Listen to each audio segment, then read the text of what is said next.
I'm no expert by any means, but I have had enough of an opportunity to talk with Jim and Judy and find out that this, after he finished the last one that he did, he decided that he had always dreamed of something in the Gee Bee line, and nothing better than their last final airplane, their biggest and best.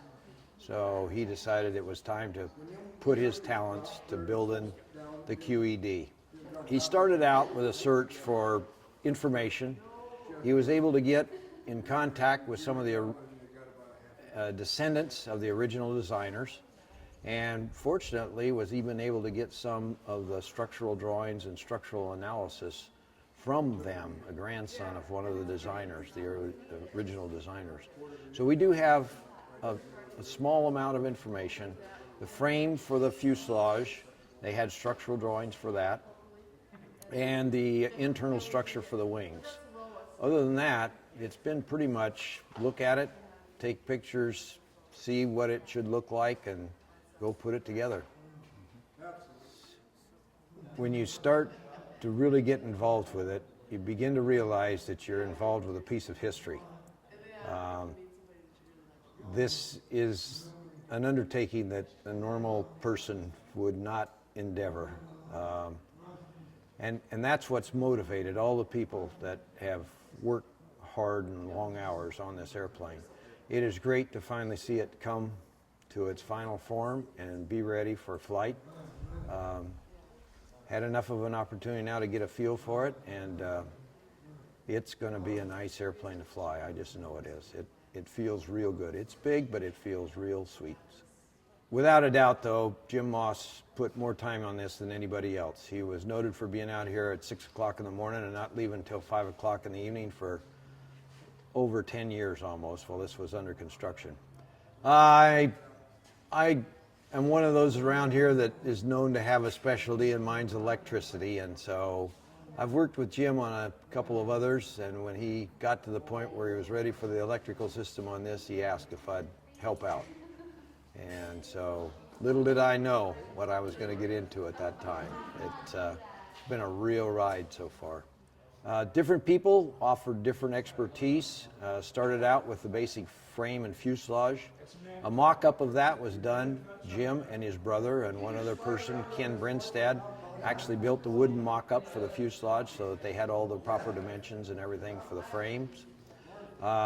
And then the fellow across the strip here from Jim and Judy, Frank Hugammer, actually built the jig and fabricated the steel structure, the chromoly structure for the fuselage. At about the same time, next door to that was the wings and the tail surfaces.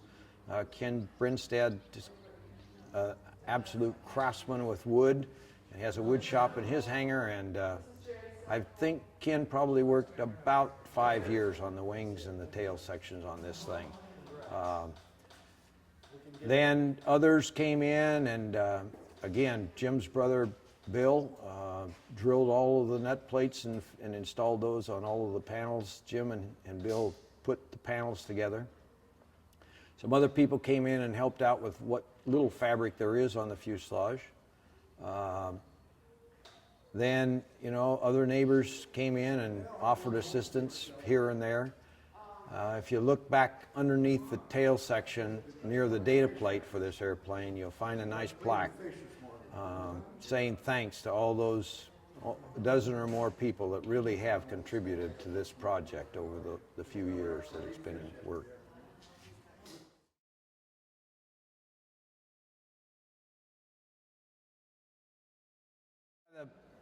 There are a few changes. They, for the most part, come about because of putting today's technology, for want of a better word, today's capabilities in it. A more reliable engine, new avionics, different avionics, I should say. The engine that was originally on this was a 650 horsepower Hornet. They are very rare now. You can't hardly find one. So the search was for something reasonably comparable. Jim Moss, though, is known for two things. He loves to build biplanes, which he violated on this one, And the second one, he likes to put as much power in him as he possibly could.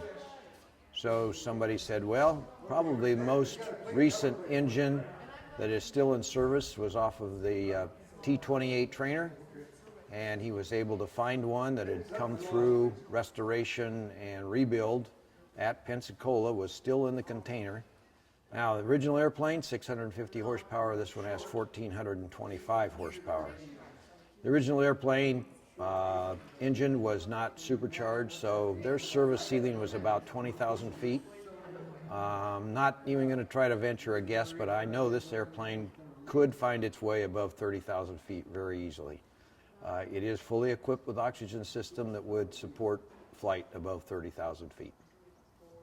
With the newer engine, with the more horsepower, it was prudent to add area to the fin, the vertical fin, and the rudder to counter the torque, the added torque of that bigger engine.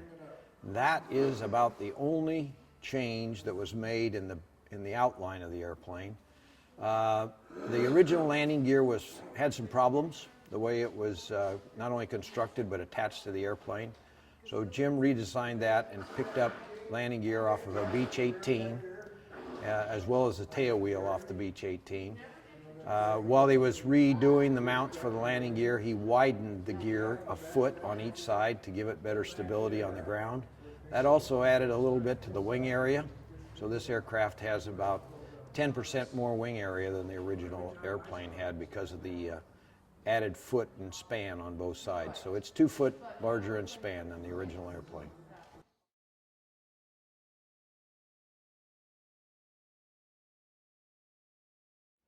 And the materials that were used here were almost identical to the materials used in the original QED. All wood, wing, tail, and rudder. They are coated with plywood, so it's got a plywood covering over the basic structure. The one difference is in the original airplane, it was 16th inch plywood that was used, and they used 8th inch plywood on this to increase the stiffness and the strength a little bit of the wing. It was easier to get a hold of and work with too. The other difference is they put linen on top of the plywood for the original. This one's got the new modern Stitz fabric on top of the plywood for the finish. But other than that, the basic fuselage and chrome moly tubing was standard in those days. Still a very good construction approach for the fuselage itself, and that's about the only difference in the overall construction of the airplane. Oh, I should add one other thing. The original airplane the fuselage was covered in fabric, and there were almost no access panels in it. I can't imagine how you'd work on that airplane, and if you ever dropped anything down inside, you'd either leave it or have to cut a hole in the side to get to it. This one you can see is all panel, it's all metal on the fuselage, and works out very well, as long as you're willing to put up with all the screws that it takes to fasten it down. Let's see, I've been involved with enough airplane development programs during my lifetime to know that there's one thing that you can schedule, and that's a rollout. There's one thing you better never try to schedule, and that's a first flight. First flights happen when everything's ready. We'd like to have it in the air this fall. That's about the best I can say. Every day we get a little bit more experience. We're getting much, much closer, but this fall we'd love to have it in the air.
You think you're ready? I think I'm ready. Okay, I'm taking the ladder.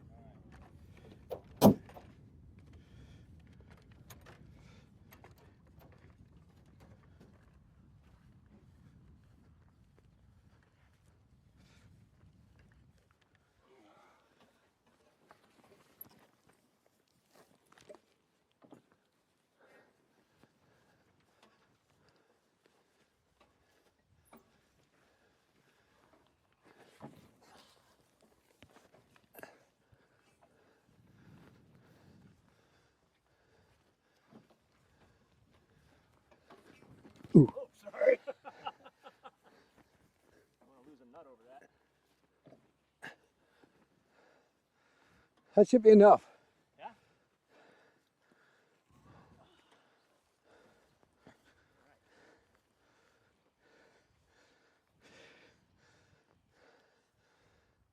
Clear?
I don't know I'll why. get a ladder for you. No, I got a step.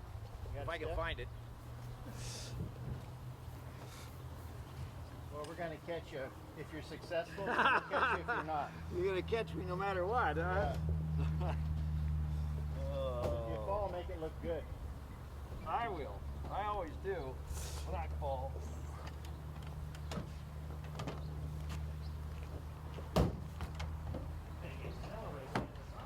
Yeah, it does. It does really good. That. Pretty easy, huh?